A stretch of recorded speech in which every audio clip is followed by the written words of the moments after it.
minhas lindezas climáticas! Meu nome é Amanda Costa e começa agora o Tem Clima Pra Isso? Nosso programa sobre crise climática na TVT. Hoje eu vou contar uma curiosidade. Você sabia que a produção de carne em larga escala produz o mesmo volume de gases do efeito estufa que todos os carros, caminhões, aviões e navios do planeta juntos? A produção mundial de carne causa o dobro da poluição da produção de alimentos de base vegetal, sendo responsável por quase 60% de emissões de gases, segundo o estudo da Nature Food. Toda a produção alimentar com máquinas agrícolas, pulverização de fertilizantes e a logística para transporte de produtos causa a emissão de 17,3 bilhões de toneladas métricas de gases com efeito estufa por ano. Nesse cenário, que inclui a fome crescente e a crise climática, cada vez mais pessoas têm encontrado no vegetarianismo e no veganismo uma saída individual e coletiva para contribuir com a saúde do planeta. O mundo precisa de mudanças e eu quero saber, a gente tem clima para isso? Tem Clima para Isso é uma colaboração entre a TVT e a agência Alma Preta Jornalismos.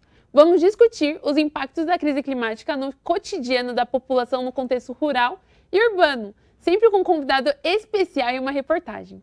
Temos um encontro marcado aqui na TVT toda semana e também nos canais do YouTube da Alma Preta e da TVT. Os endereços estão aí embaixo na sua tela.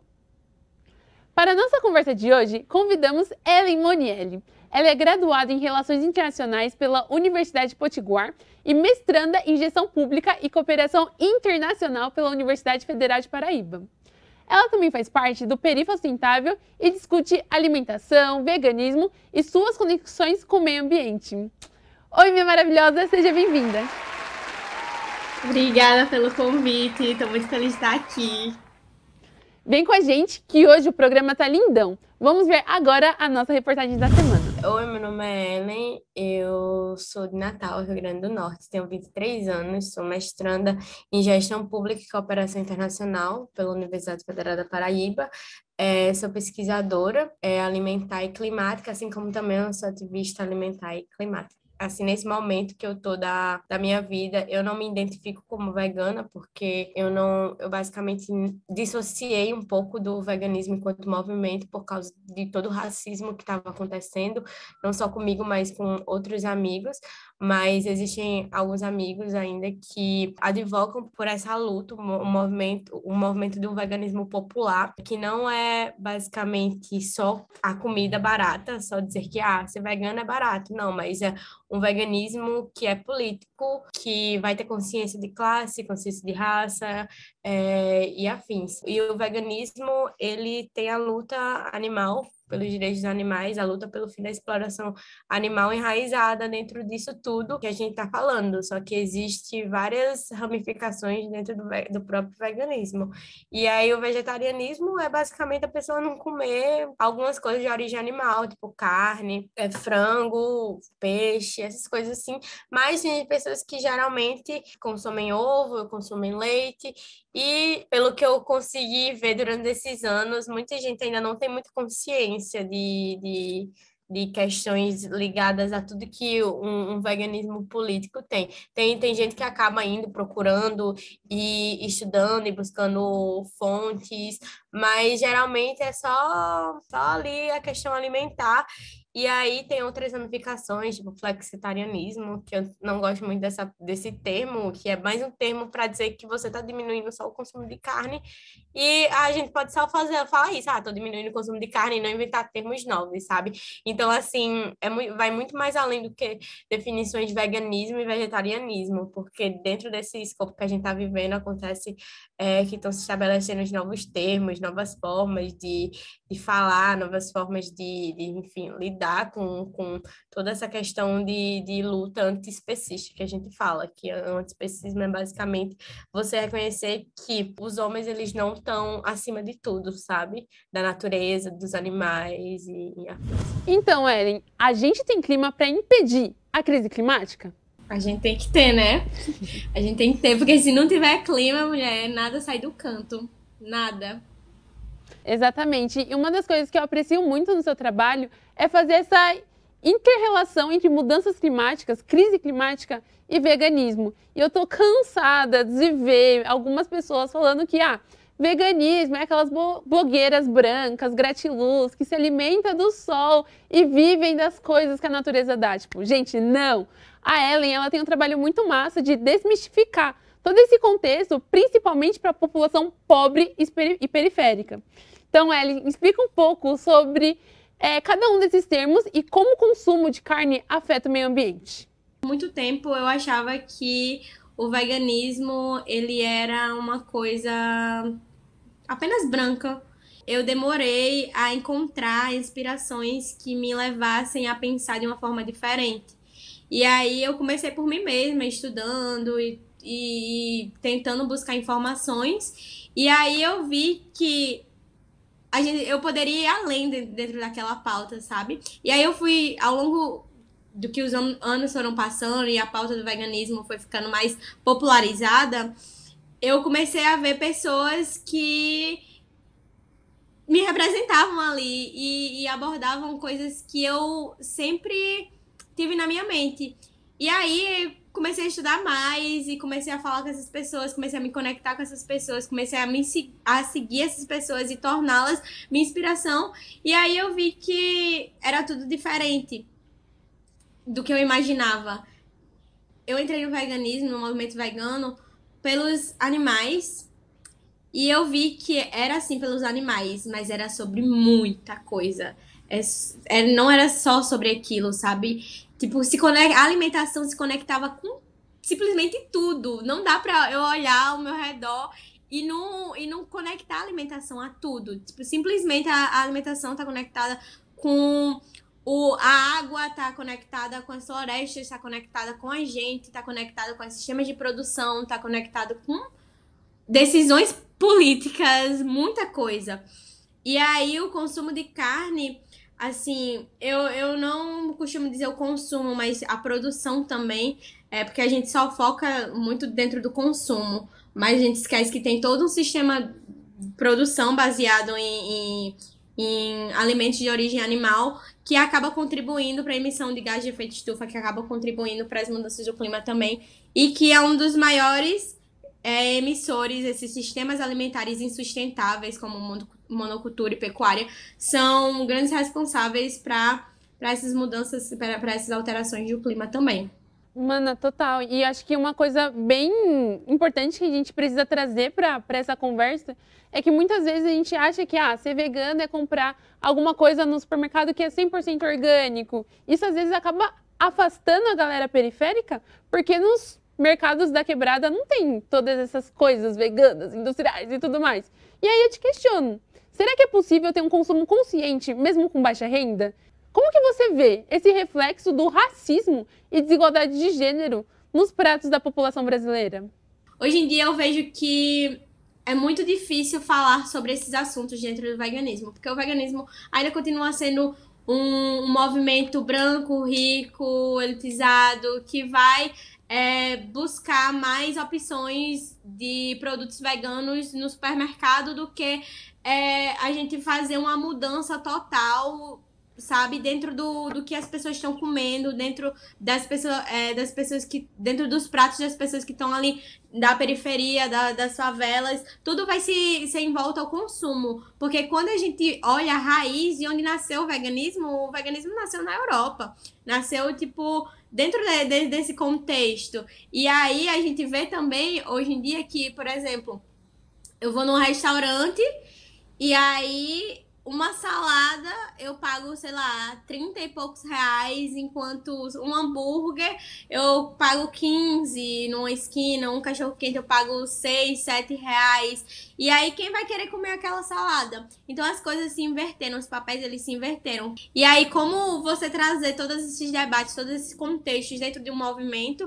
que ainda ele é branco, que ainda não respeita pessoas pretas, que ainda tem um racismo bastante enraizado, como eu vou fazer isso, sabe? Então, pelo menos, o que dentro da minha perspectiva, dentro das minhas ações de pessoas pretas também, que estão, assim, alinhadas com a alimentação vegetal, com a alimentação orgânica, a alimentação da população preta, a gente meio que começou a se desvincular um pouco da questão do veganismo enquanto movimento.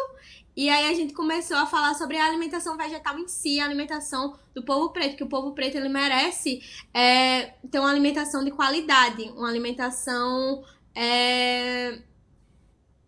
que vai nutrir não só matar a fome, sabe? Mas vai nutrir de todas as formas possíveis. E que essa alimentação, ela seja possível. E aí, é muito doido falar sobre isso, porque o racismo, ele tá encravado dentro de todas as ramificações dessa sociedade e de tudo que a gente conhece hoje. E de tudo que a gente conhece sobre a alimentação, de tudo que a gente conhece sobre o próprio conhecimento. E a gente vive num mundo bastante colonizado, em que, principalmente quando você fala de desigualdade de gênero, as mulheres elas vão sofrer mais esse impacto alimentar. Mulheres e crianças elas vão sofrer mais impactos alimentares, impactos em relação a mudanças climáticas. Nós somos as mais vulneráveis. E quando é uma mulher preta da favela ou da periferia, em relação à questão alimentar, assim, é certo que aquela mulher vai estar, e aquela matriarca da sua família, ela vai estar em um contexto de insegurança alimentar total. Porque imagina aí, hoje muita gente tá passando fome.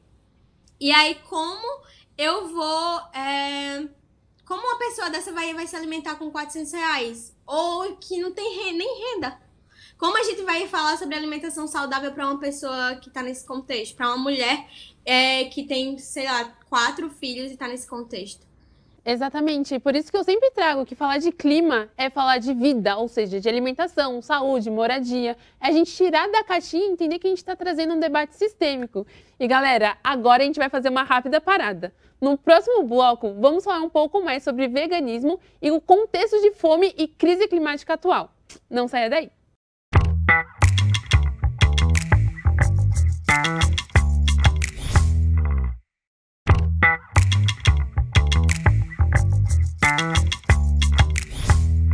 Estamos de volta com Tem Clima Pra Isso?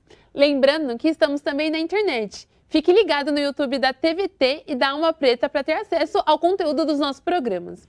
Hoje recebemos aqui no Tem Clima Pra Isso a Ellen Monielli, comunicadora vegana e ativista pelo meio ambiente. Hoje em dia, a gente vive um paradoxo, porque vemos algumas marcas famosas pela produção de carne começando a vender alimentos sem uso de carne.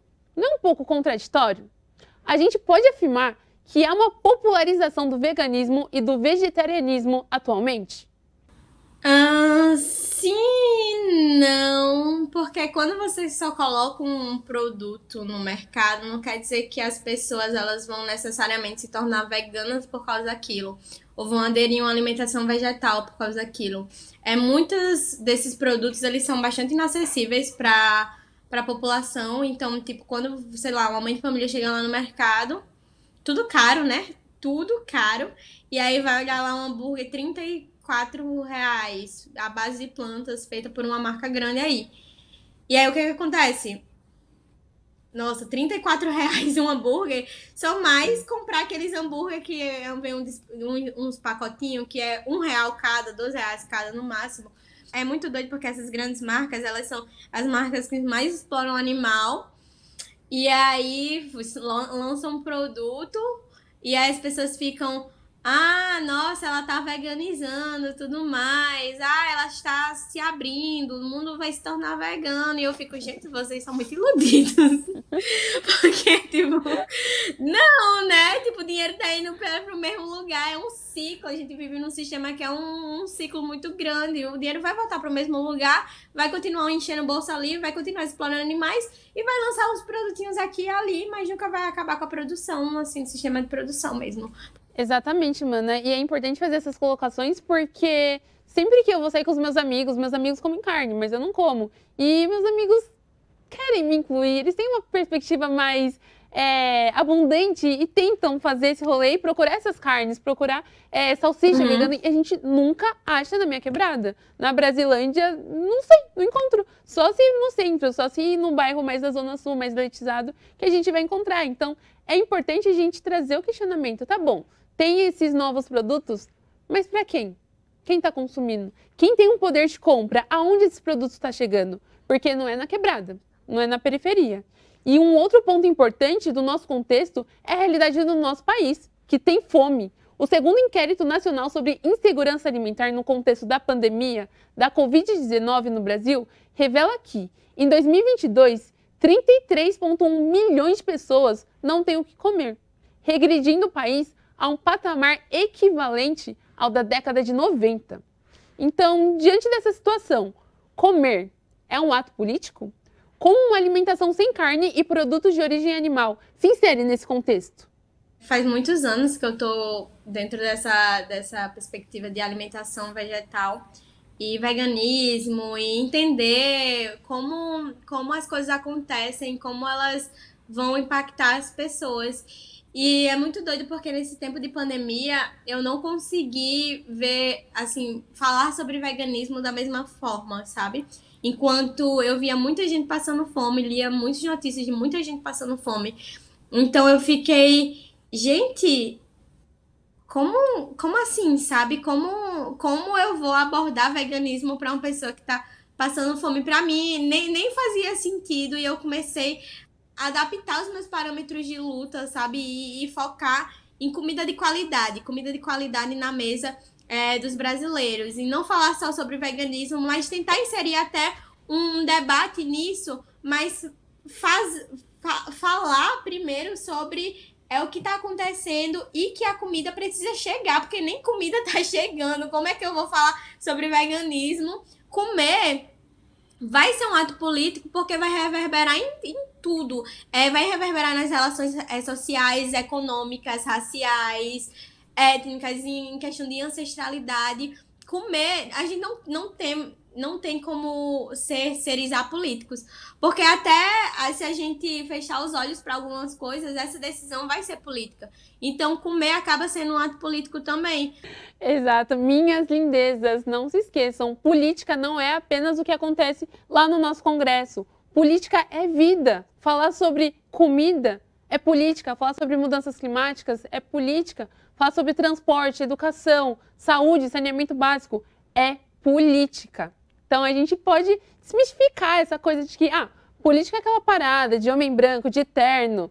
Não. O que a gente está fazendo aqui, nesse exato momento, é política. E a gente volta daqui a pouco com o último bloco do Tem Clima para isso? Te vejo já já.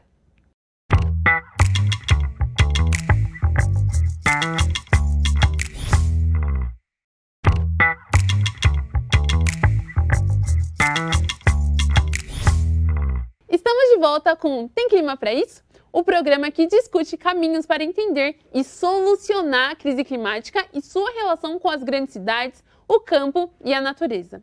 O Tem Clima para isso também está na internet. Você pode assistir no canal da Alma Preta e no canal da TVT no YouTube. Ellen, você poderia explicar um pouco sobre o termo segurança e insegurança alimentar e como saber quem faz parte de cada grupo?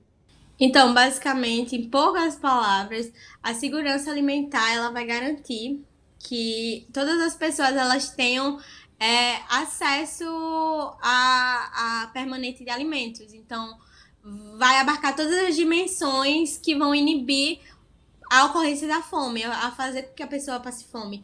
E a insegurança alimentar vai ser uma situação em que uma população ela não vai ter um acesso físico, não vai ter um acesso social e econômico a recursos alimentares, a recursos que vão nutrir, a alimentos que vão nutrir todas as suas necessidades, necessidades e preferências alimentares dentro da sua vida cotidiana.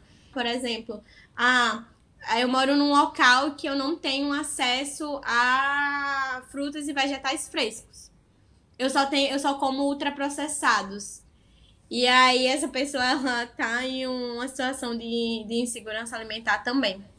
Boa, obrigada por explicar. E a gente precisa cada vez mais popularizar esses termos e abrir para a galera. E com esse objetivo, a gente soltou uma caixinha de perguntas lá nos meus stories. Sou Amanda Costa, que é um bate-bola, perguntas rápidas para eco.fada. Siga elas nas redes sociais. Responder. Ellen, qual é a sua especialidade? Qual que é o seu prato que você fala? Arrasei. Focaccia e lasanha. Ai, que delícia, já quero provar. Outra pergunta, já aplicou para o MasterChef? Não, mas eu não aguentaria a pressão do Jacan gritando assim no meu ouvido. Olha, eu sinto aqui no meu coração que tá na hora. E última pergunta, dicas para quem quer cozinhar, mas queima até o miojo. Gente, é difícil, né? Porque o miojo é só botar água e molhar a água, não secar. Então, assim, vá tentando o miojo, vá aprimorando o miojo, aí depois você passa assim pro macarrão, para um arroz. Mas você tem que ver o negócio secar, porque se você não ficar observando, aí vai queimar de todo jeito. Boa, a gente traz esse papo de uma forma mais leve, mas a gente também tem que pontuar que a galera da periferia tá se alimentando de bolacha traquinas e de miojo, porque o preço da cesta básica tá mais caro do que o preço do salário mínimo. A gente não pode esquecer desses pontos. E eu sei que você que tá aí agora, nesse exato momento, quer saber mais sobre o assunto, quer se aprofundar nessa temática, então eu quero perguntar para Ellen. Ellen, você poderia indicar algumas referências de pessoas, organizações e livros para quem quer entender mais sobre veganismo e meio ambiente? Então, eu vou indicar aqui algumas pessoas, que é a Sapa Vegana, a Carla Candace, Thalita Xavier, todas assim no Instagram. E sobre movimentos, tem o movimento afro-vegano, que eu acho muito importante. Tem também alguns movimentos que são afro-veganos, assim, de fora, mas eu não lembro muito o nome agora, que eu acho que é Black Vegan Society. E Ellen, tem uma última pergunta que a gente sempre faz para os nossos convidados, que é para você abrir o seu coração e colocar muito amor no que você está fazendo. Que presente você deixa para o presente? Um presente que eu deixo para o presente é um pouco do conhecimento que eu espero tá contribuindo com, eu não sei com o que, mas eu espero estar contribuindo com alguma coisa.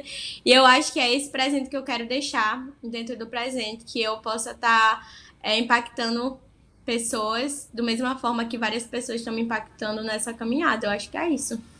Perfeito. E mulher, só de você abrir suas redes sociais, compartilhar um pouco do que você vive, isso já traz muita luz, porque muitas pessoas estão nesse lugar de que não tem acesso a essas informações, acha que é algo distante. Então, a partir do momento que você se posiciona e fala sobre isso, já é muita luz.